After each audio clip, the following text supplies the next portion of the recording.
وذكر فإن الذكرى تنفع المؤمنين.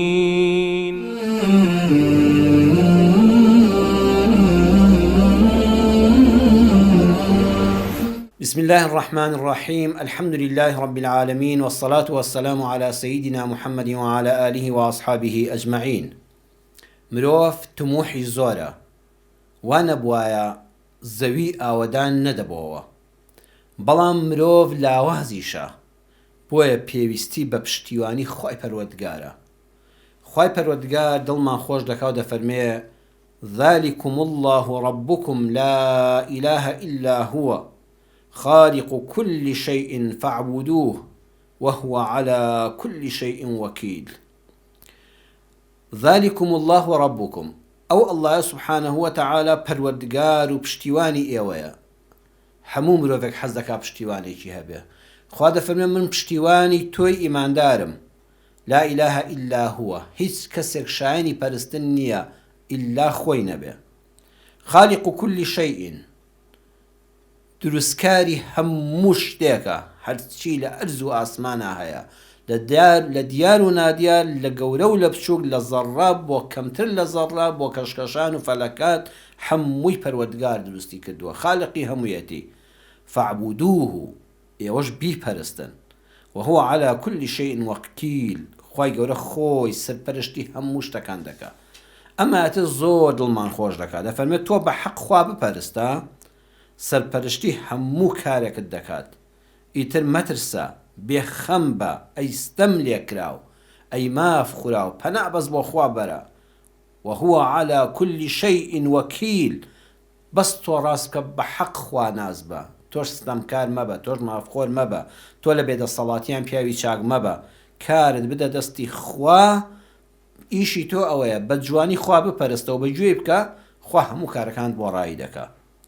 بۆ خۆپاراستن لە شەیطان خۆت مەشغوڵ مەکە بە جوێندان بە شەیطان. ولا تسبوا الشەیطان، پێغەمبەر صلی الله علیه وسلم فەرمووی تەنانەت گوێن بە شەیطانیش مەدەن، بەڵکو پەنا بگرە بە خوا. ئەوە تا ئێمە گوێن بە شەیطان نادەین، دەڵێن ئەعوذ بالله من الشەیطان الرەجیم، پەنا دەگرین بە الله سبحانه وتعالى لە شەیطانێکی نەفرەت لێکراو. ناڵێن شەیطان وال لێبێ و وال لێ دەکەم و ئاوا، نەخێر، پەنا دەگرین بە الله، خوای گەورە خۆی دەتپارێزێ. بۆ خۆپاراستن لە حەسوودی، لە چاوی پیس، لە وەسوەسەی شەیطان، لە جن، مەچۆ بۆ لای فاڵچی و ساحر.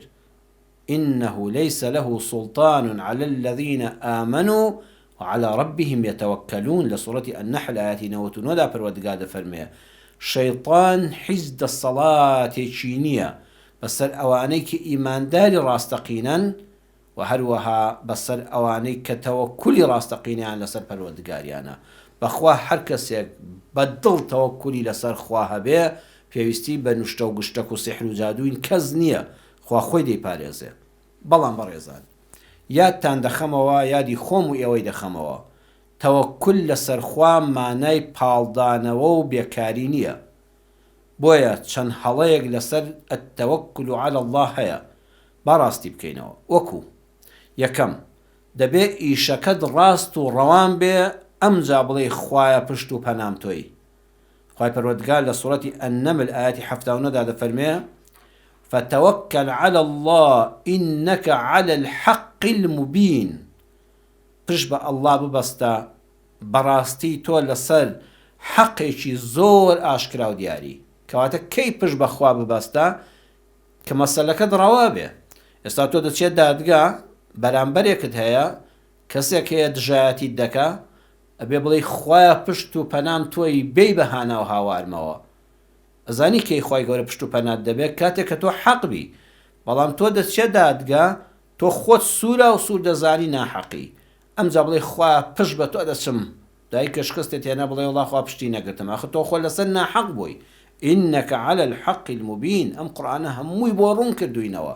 ئەبێ مەسەلەکەی تۆ حەق بێت، تۆ ناحەق نەبی، تۆ مافخوراو بی، تۆ ستەم لێکراو بی، تۆ مافی ڕەوات پێشێل کرابێ، و ئەمجا بەرگری لە خۆت بکەی، ئەمجا پشتیش بە خوای پەروەردگار ببەستی، خوای گەورە مافەکەت بۆ وەرگرێتەوانێ و سەرت خا بەسەر ناحەقیەکەدا.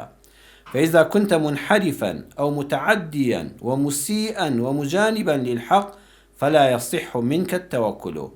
هەر وەختێک تۆ لە ڕێگای ڕاستی ئیسلام لاتدا، هەر وەختێک تۆ دەست درێژیت دەکردە سەر خەڵک، هەر وەختێک تۆ کارەکەت بێ شەرعی و ناڕەوا بوو و دژایەتی حەق بوو، فلا يصح منك التوكل. ئەوە تۆ بۆ نییە بڵێ وەڵا پشت بەخوا دەبەستم.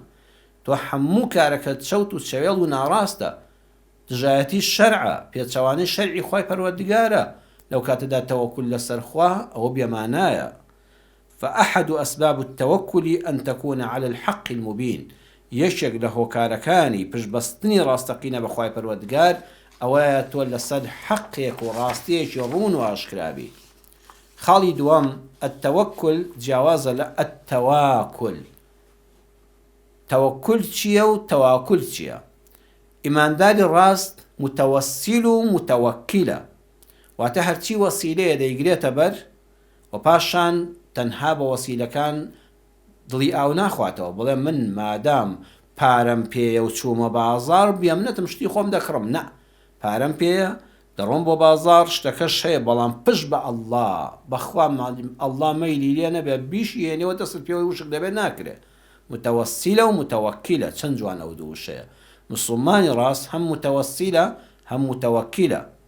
وەکو کابرا کە پرسی لە پێغەمبەری خوا صلی الله علیه وسلم وڵاخەکەم بەڕەڵا بکەم پشت بەخوا ببەستم یان بیبەستمەوە پشت بەخوا ببەستم، فەرمووی عاقیل هاوە تەوەکەل، بیبەستەوە جوان جوان گوڵمیخەکەی بەزەوی یا داوکتە بە گوریسەکە بە حەبلەکە بیبەستەوە، ئەمجا پشت بەخوای پەروەردگار ببەستە. وأعدوا لهم ما استطعتم من قوة. وأعدوا ئامادەکاری بکەن. تۆ دەبێت کە وڵاتی لەشکرت هەبێ، هێزت هەبێ، سوپای ڕێکخرا و مدەڕەبت هەبێ، ئەمجا هێزی تایبەتت هەبێ، فڕۆکەت هەبێ، دەبابەت هەبێ، درۆنت هەبێت، یعنی بەرامبەرەکەت چی هەیە دوێت تۆش ئامادەکاریت بۆ کردبێ، ئەمجا پشت بەخوا ببەستی. ئەو درۆنی هەیە و تۆپ و تارەی هەیە و سارۆخی زەوی بە زەوی و قاڕە بە قاڕەی هەیە، تۆ بە ساچ مەزەن شەڕی لەگەڵا بکەی بڵێ خوا پشت بە تۆ مادام مسلمانم دەبێت سەرم خەی، تر ئەوە غەدرت لە خۆت کردووە، ئەوە تەواکولە نەک التەوەکل. ولو أرادوا الخروج لأعدوا له عدة. ئەگە بیانویستا دەرچن بۆ جەنگ و جیهاد پێشتر خۆیان بۆ ئامادە دەکرد، ئەبێ خۆ ئامادەکردنت هەبێ. قورئان ئاماژەی بەوە کردووە لە جەنگا کەسێک بڵێ وەڵا وڵاخی سواری منیە، ئێوە بە سواری مجاهیدەکان دەڕۆ من بە پێ بە شوێنتان دەکەوم، ئەوە نابێ بە شوێن بکەوێت، چکە تۆ بە دڵنیایەوە لە ڕێگادا دەفەوتی. ئەگە بۆ جیهادی فی سەبیلی لاش بچی، ماڵ و منداڵت لە ماڵەوە دینارێک لە ماڵیاندانە بێ، نابێ بە جیانبیاڵی بڵێ پشت بەخوا خوا ڕزقیان دەدا، چەندەها چیرۆکی وان خوێندوێتەوە، کابرا ماڵ و منداڵی بەجێ هێشتی خوا ڕزقیان دەدا، پاشە هات بۆ گەڕان و سوڕان و سەیران کە تەماشای کرد ئەو ماڵە لەوێنکتی من کیسەیە پارەیان دەدەمێ، ئێوەژێکی کیسەیە پارەیان بدەنێ دەوڵەمەند بوون کوڕە بۆشتی وا خوڕافیاتە.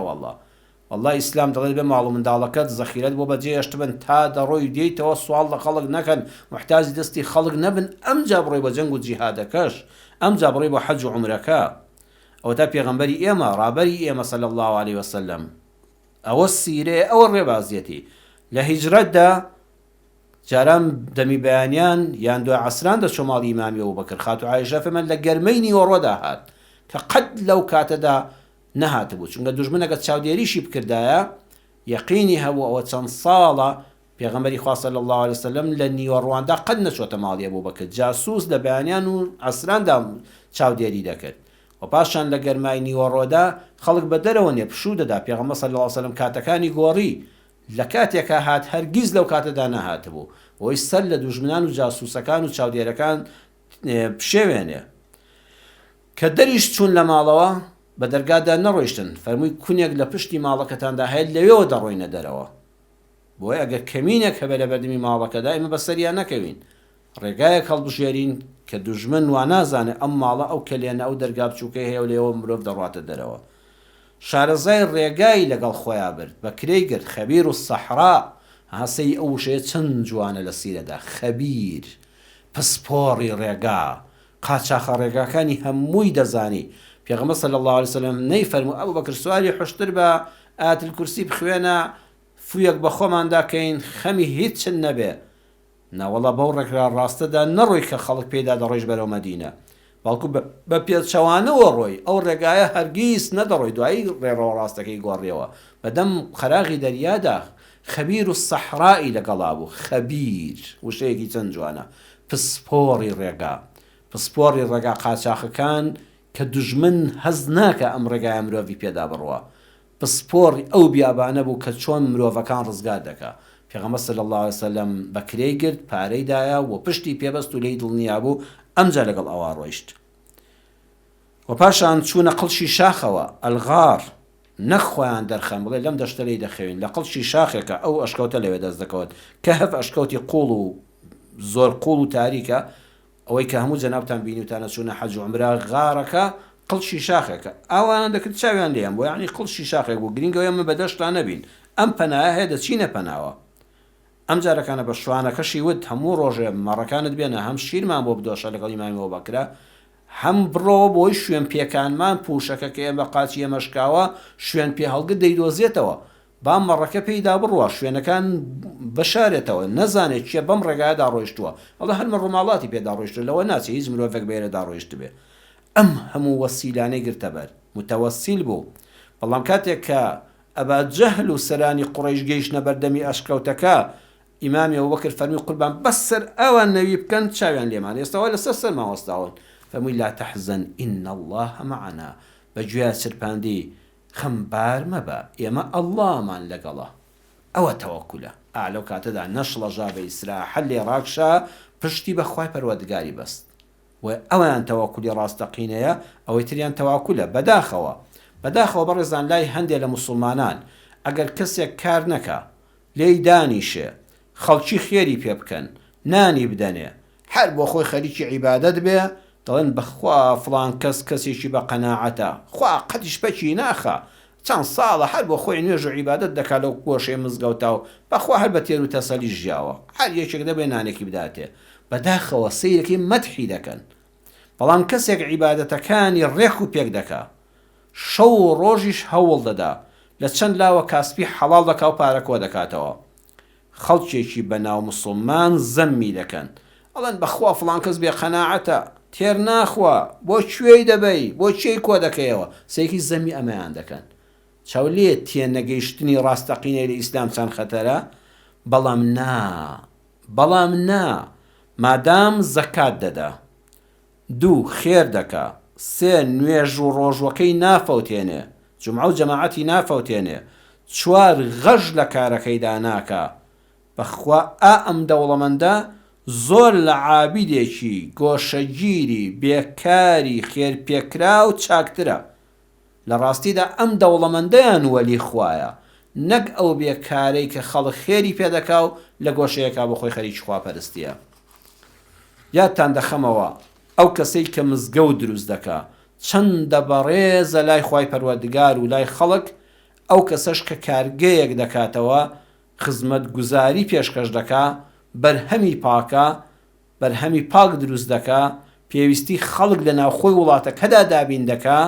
ئەزانین ئەو خواردنەی کە دەی خۆین لێمان نابێتە ژەهر و سەرەتان و بە پیسی دروست نەکراوە و خەڵک بۆینە ناروینە وڵاتانەوە، ئاسایشی خۆراکی وڵاتەکەی سەلامەت کردووە، ڕۆژە حدودەکان و سنوورەکانیان لێداخستین لەبەر سانە خەڵکەکەمان تینی بۆ نایە. ئەم خاوەن کارگەیە کە دەیان گەنج هەر یەکەی بە کارێک، ئەو پاسەوانە، ئەو کرێکارە، ئەو شۆفێرە، ئەو ئەندازیارە، ئەو ژمێریارە، ئیتر ئەو هەموو خەڵکە کار دەکا لە لای دایان دەمەزرێنێ و فێری کاریان دەکا و موچەی حەڵاڵیان دەداتێ، لە شەڕ بە دوور دەبن. ئەو هەموو گەنجە لەو کارگەیەدا ئیش دەکا، ڕۆژ تا ئێوارەیە شەویش ماندووە لە کافتریا و لە نێرگەلەخانە و لە دیسکۆخانە و لە یانەی شەوان و لە ڕێی مەکتەبی کچان و ئەوانە هەمووی پاراستوویەتی. هەم فێری کەسابەت بوو، هەم پارەی حەڵاڵ دێنێتەوە، هەم لە شەڕ بە دوورە، لە مادەی هۆشبەت بە دوورە، لە نێرگەلە کێشان و جگەرە کێشان بە دوورە. واللهی بەڕێزان خاوەنی ئەو کارگەیە لە لای خوا و لە لای خەڵک دەبێ وەکو ئەو کەسە بێ کە مزگەوتەکەی دروست کردووە، ئاوا هەم خێری بۆ قیامەتی هەبێ، هەم لە لای خەڵکیش ڕێزدار و بە چاوی حرمەت تەماشایکە. بەڵام بەداخەوە ئێمەوە دەزانین کابرا ئەگە خاوەن کارگە بوو، ئەگەر ئەو سیفاتە چاکانەشی هەمبوو، هەموو بەرهەمەکەی ڕێک و پێک و خۆماڵی و خاوێن و دەستی کاری لە وڵاتەکەیدا ئەم گەنجانەی هەموو دامەزراند و هەمووی فێری کار و کەسابەتی حەڵاڵ و پشت بە خۆبەستن و نانی خۆ خواردن کردن و لە شەڕ و فیتنە بە دووری کردن، ئالۆ کاتەدا سەیەکی خەڵک وا ئەزانێ ئەم پیاوە ئەگە بچێتە بەهەشت ئەبێ 1000 ساڵ دوای خەڵکی کە بچێتە بەهەشت. ئەڵەن فڵان کەس قەت مزگەوتێکی دروست نەکردو، ئەگە مزگەوتەکە شوێنی هەبێ حەق وایە ئەویش دروستکە، بەڵام کارگەکەش وەکو مزگەوتەکە وایە. کەس نەڵێ مامۆستاکتێتی کارگە و مزگەوت وەکو یەک وایە. وڵات دەبێت کارگەشی هەبێ، ئەبێ مزگەوت و عیبادەتخانەشی هەبێ، بەڵام هەر مزگەوتمان هەبێ ئەگەنجەکانمان بەس لە مزگەوت دانیشن عیبادەت بکەن ئەبێ کار بن نەخێر، وەیە دەبێت دین وەکو خۆی حاڵی بین. کەواتە تەوەکل الکوسالە تەوەکل الجوهەلا مسلمانانی دواخست. تەوەکولی تەمبەڵەکان یعنی هات چیرۆک دەجێڕدرێتەوەڵەن کابرا کۆترێکی باڵشکاوی بینی، کۆترێکی ساغ دەهات دەنوکی دەخستە دەمیەوە و خواردنی بەدەمەوە دەکرد، چونکە ئەم باڵ و قاچی شکاو نەیەتوانی بڕوە. ئێمە هەمومان حەزمان لێ وەکو باڵشکاوەکە بین، دەم بگرینەوەوانەوە خەڵک خێرمان پێ بکا و کار نەکەین، ئەوەمان زۆر پێخۆشە، خوا پشت و بەنا بە تۆ. بەڵام ئەوە تەوەکولی کوسالایە، ئەوە تەوەکولی تەمبەڵانە، تەوەکولی جوهەلایە. تەوەکولی جوهەلا ئەوەیە لە شوێنێکە دانیشی کار نەکەی، خەڵک خێرت پێ بکە بڵێن بەخوا بچاک فڵان کەس پشتی بەخوا بەستووە. بەڵام ئەو کەسەی کە لە حەدی خۆی زیاد کار دەکا و زەکاتیش دەدا، خەڵک ئەمان بە تەوەکول لەسەر خوا تەماشانەکە. ئەوە تەوەکولی جوهەلاە. رضوا بأن يكونوا مع الخوالف. بەداخەوە ئەمە مسلمانانی دواخست. ئێمە دایمە حەزمان لەوەیە لە ڕیزی دواکەوتوان بین. مسلمانان لە جیهاندا داخی داخانم هەر هەمومان دواکەوتین، چونکە رضوا بأن يكونوا مع الخوالف. ئەمە هاتە لەگەڵ منافقانی لەگەڵ ئێمە مسلمانی ئەم سەردەمەیەتی. مسلمان حەزی بە پێشکەوتن نییە، حەزی بە پاک و خاوێنی نییە، حەزی بە کارکردن نییە، حەزی بە داهێنان نییە، حەزی بە کارگەی جوانی وڵاتەکەی نییە، حەزی بە بەشی پێشکەوتنی وڵاتەکەی نییە. رضوا بأن يكونوا مع الخوالف. کە دەڵێن فڵان وڵاتی ئیسلامی یەکسەر لە ناو لیستەکەدا لەکوێدایە؟ لە ناو وڵاتانی دواکەوتوودایە. الحەمدلله هێستا هەندێک وڵاتی وەکو مالیزیا و ئەندەنوسیا و ئەوانە خەریکن لە بواری تەکنۆلۆژیا و لە بواری زانکۆی پێشکەوتوودا خۆیان دەبەنە پێشەوە. ئەمە هەمومان چۆن بە نوێژ نەکردن گوناهبارین، چۆن بە بێ مزگەوت گوناهبارین، چۆن ئەگەر مزگەوت نوێژی جەماعەتی تێدا نەکرێ هەموو دانیشتوانی ئەو گەڕەک و گوندە ئەو شارە گوناهبارن، چۆن بە جومعە نەکردن گوناهبارین، بە دواکەوتنیش بەڕێزان ئاوا گوناهبارین. تەوەکولی ڕاستەقینە لەسەر خوای پەروەردگار ژیان جوان دەکا، مرۆڤ بە هیممەت دەکا، وڵات پڕبەرەکەت دەکا، خەڵکی دەستی کاری دەبێ، خەڵک لە شەڕ بە دوور دەبێ. ئەم دەستە دەبێ ئیلا بجوڵێ. ئەگەر لە کارکردنە لە خێرا بەکارت هێنا لە شەڕ بە دووری دەکەی. ئەگەر دەستی خێرن نەبوو پەنا بە خوای پەروەردگار دەستی شەڕت دەبێ. والسلام عليكم ورحمة الله وبركاته. وذكر فإن الذكرى تنفع المؤمنين.